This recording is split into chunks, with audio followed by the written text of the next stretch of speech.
இதை போல மசாலா அரைச்சி இந்த கோழியை பொரிச்சு கொடுத்தா எல்லாருமே ரொம்ப விரும்பி சாப்பிடுவாங்க. ஒரு 10 பீஸ் சின்ன வெங்காயம் சேர்த்துக்கலாம், ஒரு 10 பல்லு பூண்டு சேர்த்துக்கலாம், 3 துண்டு இஞ்சி, 1 டீஸ்பூன் சோம்பு, கொஞ்சமா கறிவேப்பிலை, கொஞ்சமா கொத்தமல்லி, ஒரு 7 காஞ்ச மிளகாய். தண்ணி சேர்க்காம ஒன்னும் பாதியமா கொரகொரப்பா அரைச்சி எடுத்துக்கலாம். இப்போ ஒரு பவுல் வச்சுக்கலாம். நான் 3/4 கிலோ சிக்கன் எடுத்திருக்கேன். ஒன்னும் பாதியமா அரைச்சி வச்சிருக்கேன் மசாலா இதையும் சேர்த்துடலாம். 1.5 டேபிள் ஸ்பூன் அளவுக்கு காஷ்மீர் மிளகாய் தூள் சேர்த்துக்கலாம். 1.5 டேபிள் ஸ்பூன் அளவுக்கு கார்ன்ஃபிளவர் மாவு சேர்த்துக்கலாம். உப்பு தேவையான அளவு சேர்த்துக்கலாம்.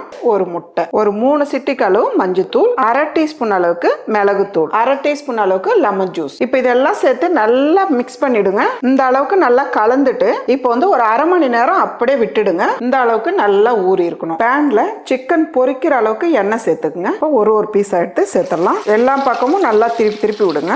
இந்த டைம்ல நம்ம எடுத்துடலாம். அவ்வளவுதான்மா, நல்ல ஒரு டிஃப்ரெண்டான டேஸ்ட்ல பொரிச்ச கோழி ரெடி.